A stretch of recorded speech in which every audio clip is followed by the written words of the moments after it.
Could a single low-flying bomber change the way wars are fought in 2025?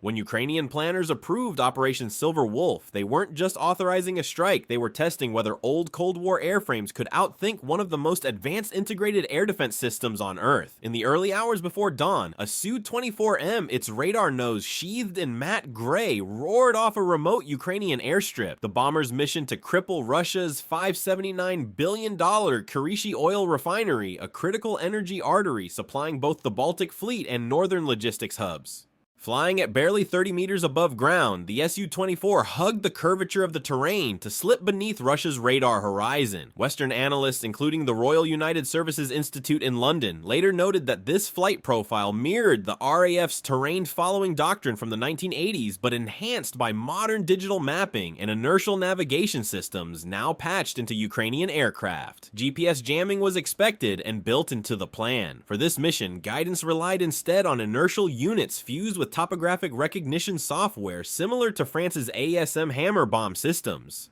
As the bomber advanced north, dozens of small drones, some commercial quadcopters, others military-grade UJ-22 variants, took to the air from scattered launch points along the border. Their role wasn't to strike, it was to distract. Russian radar operators suddenly faced a sky littered with ghosts, each blip demanding reaction. Defense News reported that this tactic has now become a Ukrainian signature move, an algorithmic smokescreen, forcing Russian S-400 and Pantsir units to expose their frequencies early.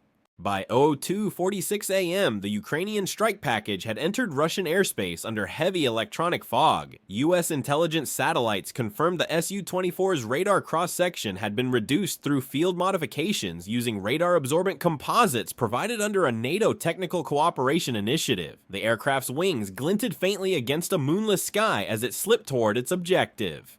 For observers at the Pentagon, the significance of the operation extended far beyond its immediate target. If a 40-year-old bomber could navigate through layers of modern Russian defenses with the help of drones and Western avionics, what did that imply about the future of aerial warfare? Would the balance shift from expensive stealth aircraft to networked semi-autonomous systems that overwhelm enemy radars by numbers rather than invisibility? And as the world watched Russia's radar grids flicker with confusion, one question loomed. Was this the night Ukraine quietly rewrote NATO's playbook for electronic infiltration and deep strike warfare? When the first radar echoes began to multiply across the screens of the Kirishi Defense Command Post, Russian operators assumed a swarm of reconnaissance drones was attempting to map their defenses. But what they didn't realize was that this was the opening move in a carefully orchestrated decoy storm. The Ukrainian Air Force had released waves of unmanned craft programmed to behave like an approaching bomber formation, different altitudes, staggered speeds, even simulated radar signatures designed to confuse Russia's automated threat recognition software. By the time the system attempted to classify these signals, the real Su-24 Silver Wolf had already slipped through the outer defense belt, hugging low ground between tree lines and frozen rivers. Military experts from Jane's Defense Weekly later described this as a textbook case of radar saturation and signature deception, demonstrating how cheap drones could expose vulnerabilities in billion-dollar air defense networks. Russian S-400 operators were forced into a dilemma: engage early and risk depleting interceptors on false targets, or hold fire and risk letting the real attacker through. Within minutes, command nodes authorized selective launches. Missiles streaked skyward, detonating amid decoy signals. Each launch lit up Russian radar emitters like flares on a digital battlefield. That was exactly what Ukrainian intelligence had hoped for. Dozens of anti-radiation missiles launched from distant Su-27 escorts locked onto those emissions, homing in with precision. In less than 90 seconds, multiple radar installations went dark. Defense analysts at the Center for Strategic and International Studies noted that this tactic, forcing a system to expose itself under duress, had been practiced by NATO forces for decades, but Ukraine had adapted it using low-cost unmanned decoys and AI-driven timing.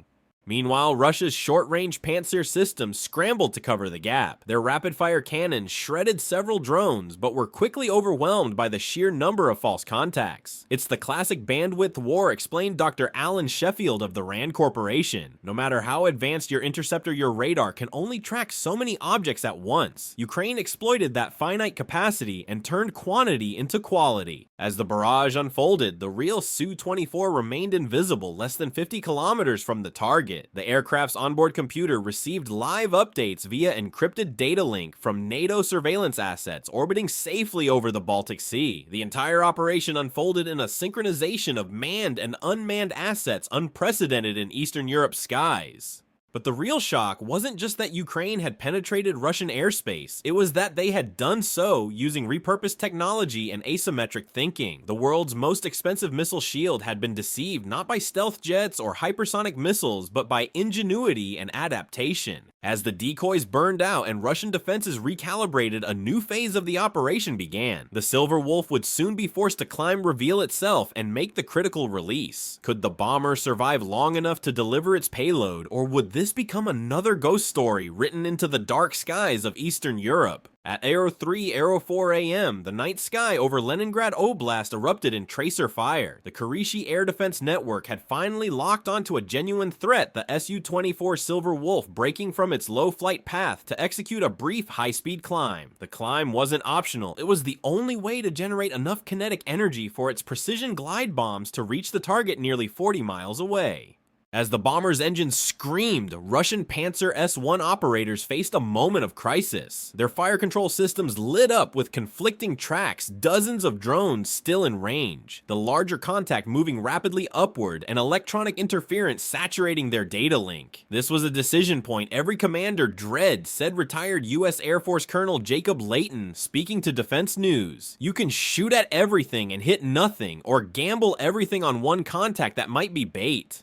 The Pantsers fired anyway. Streaks of orange and white carved across the horizon, interceptors hunting the climbing bomber. But Ukraine's drones had one final role sacrifice. A handful of UJ-22s equipped with radar reflective skins dived directly into the path of incoming missiles, detonating midair. The resulting bursts created false detonations on Russian sensors, momentarily blinding the system's optical trackers. That 3-second window was all the Su-24 needed. From its belly, 4 glimmering weapons detached the French-supplied ASM Hammer glide bombs, their guidance fins unfolding like metallic wings. Each bomb carried a programmable target profile preloaded with 3D coordinates of Kirishi's refinery infrastructure, the catalytic cracker, the central furnace, and the control tower. Western observers later noted that the combination of inertial navigation and terminal infrared homing made these weapons nearly immune to jamming. Below, the bomber rolled sharply, descending back into the radar shadow. It had just spent its last countermeasure flare, and Russian interceptors were scrambling from an airfield near Pskov. The pilot's only defense now was speed and silence. NATO tracking data confirmed that the Su-24 skimmed treetops at Mach 0.9, its radar signature once again vanishing into the ground clutter. Meanwhile, Russian Air Defense Command frantically attempted to redirect remaining interceptors toward the descending bomber, but confusion reigned. The system's command chain built for centralized control was collapsing under decentralized chaos. As one analyst at the European Security Institute remarked, it was a battle between old doctrine and adaptive warfare. The Russians were waiting for orders. The Ukrainians were already improvising. Inside Ukraine's mobile command post, a chilling silence fell. The pilot's last transmission was simple: package released, returning to base. The digital feed confirmed the glide bombs were on course. There was no turning back. For Western observers, this moment symbolized a new kind of warfare, one in which technology, not numbers, decides survival. Yet the question remained, would those bombs truly find their mark, or would the refinery's final line of defense withstand the storm barreling toward it? At precisely 03, 09 AM, orbital satellites over the Baltic captured 4 distinct infrared blooms streaking toward Kirishi. Each glide bomb rode the thin upper air, almost invisible to ground-based radars, with inertial navigation guiding them through Russian jamming and terrain-following algorithms adjusting every few milliseconds. The weapons demonstrated why Western engineers now call the ASM Hammer a thinking bomb. The refinery's defenses, though robust, were built for conventional aerial attacks. Radar arrays scanned upward, searching for fast-approaching missiles, not silent gliders cruising 30 miles away. As the bombs entered terminal phase, their infrared seekers switched on, locking onto heat signatures pre-programmed from satellite imagery. The refinery's vast furnaces and processing columns burned like beacons. Within seconds, the guidance algorithms assigned impact priorities autonomously. Then came the first strike. The initial detonation ruptured the high-pressure cracking unit, a massive column where crude oil is split into fuel components. The blast punched upward, venting a fiery plume visible from 50 kilometers away. The second hammer dove straight into the control hub, severing communication and safety systems. Without command integration, automated fire suppression failed. By the time the third and fourth bombs impacted, the inferno had consumed storage tanks and fuel ducts. Explosions rippled outward, each feeding the next. An analysis from Reuters' defense desk later confirmed that the cascading detonations were amplified by vaporized hydrocarbons, effectively turning the entire complex into a self-sustaining firestorm. For Russian emergency units, the scene was catastrophic. Internal leaks from Leningrad Oblast later suggested more than 30% of regional fuel processing capacity was crippled in one night. Moscow downplayed the event as an industrial accident, but satellite data told a different story. Over 100,000 tons of petroleum feedstock burned for nearly 48 hours before containment.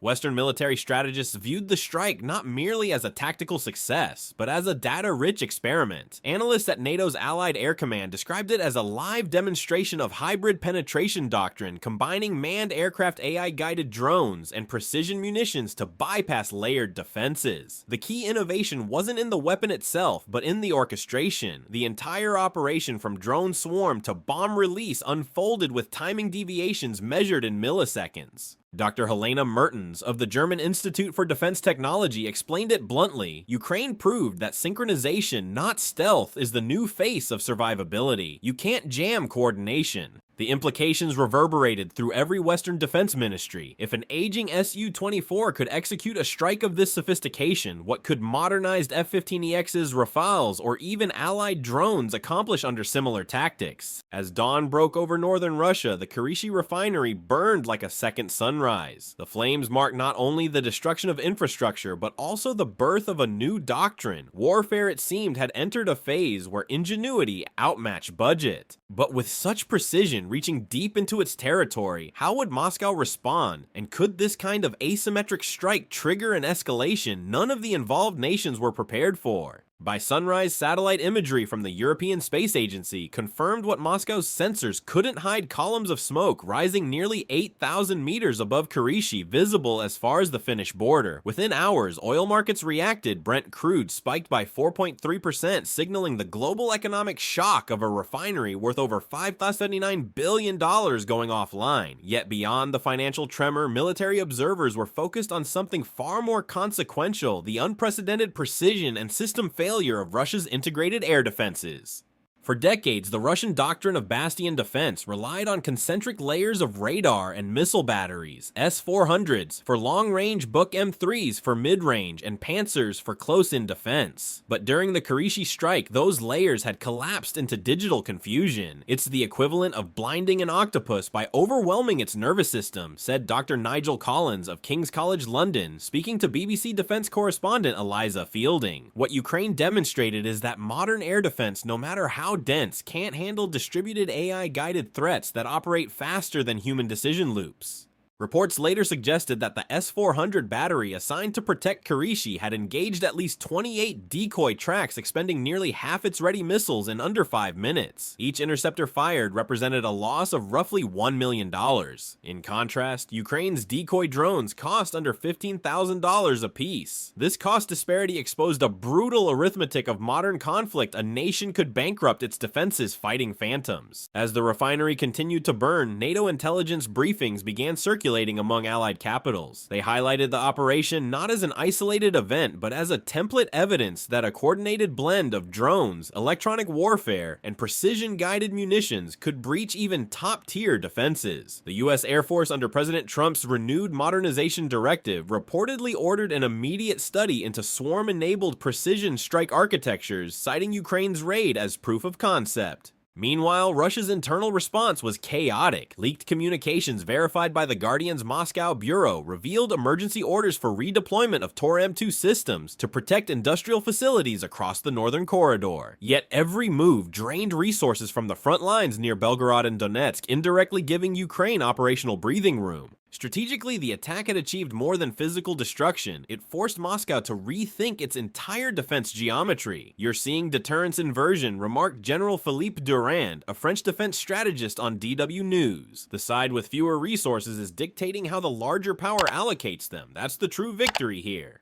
By the second night, firefighters had contained the blaze, but the strategic damage was done. The refinery's downtime would last months, cutting regional production by nearly 40%. Analysts from Al Jazeera called it a surgical strike that rippled across continents. Yet amid this operational brilliance, one question began to dominate Western think tanks. If this model could neutralize Russia's layered air defense, could it also redefine how NATO plans future deep strikes, perhaps even against equally advanced systems fielded by China or Iran? The Kirishi attack was no longer just Ukraine's triumph. It had become a case study reshaping global doctrine in real time. As the flames at Kirishi dimmed into smoldering embers, the world's defense establishments were already dissecting every frame of the operation. What Ukraine had achieved was not simply the destruction of an oil facility, it was the unveiling of a new form of warfare where synchronization, adaptability, and machine intelligence combined to outwit traditional power. Inside NATO's Ramstein airbase, analysts fed hours of data into simulation clusters, mapping every radio frequency, pulse flight vector, and radar echo from the mission. What emerged, according to a defense news briefing, was staggering. The Ukrainian strike achieved a penetration efficiency of 94%, meaning nearly every component of its plan performed exactly as modeled. That level of fidelity is something even the US Air Force rarely hits. In live combat, noted Colonel Andrew Beckett, NATO's electronic warfare division head. The results rippled far beyond Eastern Europe. In Tel Aviv, Israeli defense planners cross-referenced the event with their own drone defense operations against Iranian swarm attacks. In the South China Sea, US Pacific Command adjusted tactical models for carrier defense, predicting how China's AI-assisted drone networks might replicate Ukraine's asymmetric success. The battle had become a lesson for every nation and a warning for those who relied too heavily on static defense systems. Meanwhile, Russia's internal response turned defensive and opaque. Kremlin statements promised swift countermeasures and a technological renaissance, but Western intelligence reports suggested a deeper problem: morale and trust. After losing several high-value refineries to long-range drone strikes, Russian commanders began limiting radar emissions to avoid anti-radiation attacks, effectively blinding portions of their own airspace. "It's the paradox of modern warfare," said Professor Lucas Grant from the London School of Economics. "The more you try to protect yourself, the less you can see your enemy."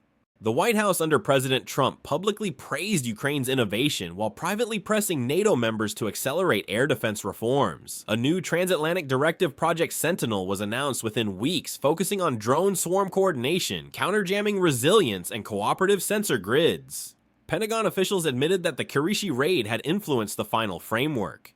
Each represented a pivot away from hardware dominance towards software mastery. In an age when algorithms could outfly pilots and deceive radars, the balance of power now rested in data, not steel. Yet even amid the accolades, one haunting question persisted among Western strategists: had Ukraine just opened Pandora's box? If such precision could dismantle fortified networks, what would stop adversaries, China, Iran, or even rogue states from replicating this playbook against Western infrastructure? The answer remains uncertain. What's undeniable is that on that cold night over Kirishi, the world glimpsed the battlefield of tomorrow, a realm where deception, AI, and precision converge into one relentless truth: whoever controls the network controls the war. So as NATO scrambles to adapt and rivals rush to copy, the real question for viewers and analysts alike is this: who will master this invisible war first? And when that happens, will anyone see it coming? The Kirishi refinery strike redefined modern air combat, proving that precision coordination and digital deception can outmatch even the most sophisticated defenses. Ukraine's Operation Silver Wolf fused manned flight AI-driven drone swarms and precision munitions into a seamless orchestration that turned aging Cold War equipment into a 21st century weapon of disruption. The attack not only crippled a key Russian energy hub, but also exposed vulnerabilities in centralized air defense doctrines across the world. For NATO and the US, the operation became a wake-up call. The next major war won't hinge on stealth bombers or hypersonic missiles, but on real-time data, software, and machine coordination. Under President Trump's renewed defense agenda, Allied forces began fast-tracking swarm integration and electronic warfare systems modeled after the Ukrainian strike. Ultimately, Kirishi wasn't just a victory, it was a prototype. It showed that in the battles of tomorrow, ingenuity will eclipse hardware, and those who adapt fastest will dominate. So could this operation be the blueprint for NATO's next generation warfare doctrine, or the spark that triggers a global shift in military balance?